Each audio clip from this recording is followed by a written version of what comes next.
चला आज आपण गावाकडच्या बाजारामध्ये मिळणारी छान वरून क्रिस्टलाइज तसेच आतपर्यंत रसरशीत आणि अतिशय खुसखुशीत आणि भरपूर असे लेयर्स असलेली बालुशाही घरच्या घरी दिवाळी फराळासाठी बनवून तयार करणार आहे। त्यासाठी स्वच्छ चाळून घेतलेला 2 वाटी मैदा घेतला, त्यामध्ये पाव चमचा सोडा, थोडंसं चिमूटभर मीठ, थोडा मैद्यामध्ये व्यवस्थित मिक्स करून घ्यायचा आहे। त्यानंतर आता पाव वाटी एवढं साजूक तूप घेतलेलं आहे।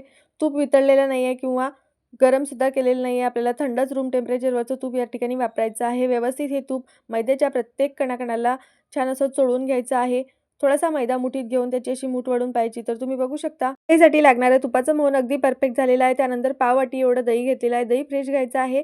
दही सुद्धा या मैद्यामध्ये व्यवस्थित असं मिक्स करून घ्यायचं आहे। साजूक तुपाऐवजी डालड्याचा वापर केला तरी चालेल। आता थोडं थोडं पाणी टाकून हा मैदा घट्ट असा मळून घेतला।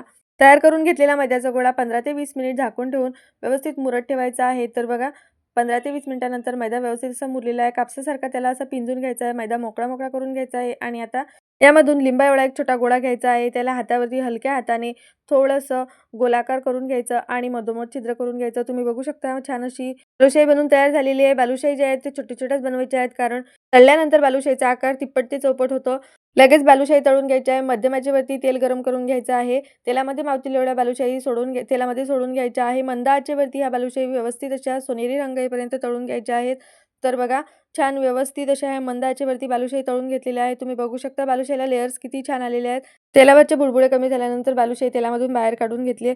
आता आपल्याला साखरेचा पाक तयार करून घ्यायचा आहे। त्यासाठी एका पातेल्यामध्ये 1.5 वाटी साखर, साखरेच्या निम्मे पाऊण वाटी पाणी टाकून घेतलेलं आहे।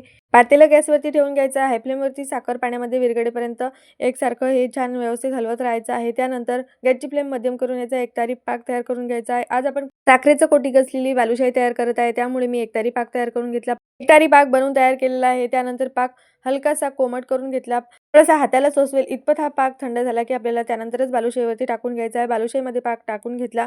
आता ही बालुशाही आपल्याला 5-6 तासासाठी किंवा रात्रभरासाठी पाकामध्ये मुरत ठेवायची आहे। अधूनमधून ही बालुशाही पाकामध्ये छान अलटी-पलटी करून घ्यायची आहे, म्हणजे दोन्ही बाजूनी पाक बालुशाहीमध्ये व्यवस्थित असा मुरेल। तर तुम्ही बघू शकता अतिशय परफेक्ट अशी ही बालुशाही बनवून तयार झालेली आहे। वरून छान खुसखुशीत पाकाचं कोटिंग झालेली, तसेच आतपर्यंत अगदी रसरशीत अशी ही बालुशाही बनवून तयार झालेली आहे। तुम्ही बघू शकता बालुशाहीला लेयर्स किती छान आलेले आहेत। बालुशाहीची डिटेल रेसिपी पाहण्यासाठी चॅनलच्या लोगो खालील त्रिकोणावरती क्लिक करून हा व्हिडिओ नक्की बघा। व्हिडिओला लाईक करा, चॅनलला सबस्क्राईब करा। धन्यवाद।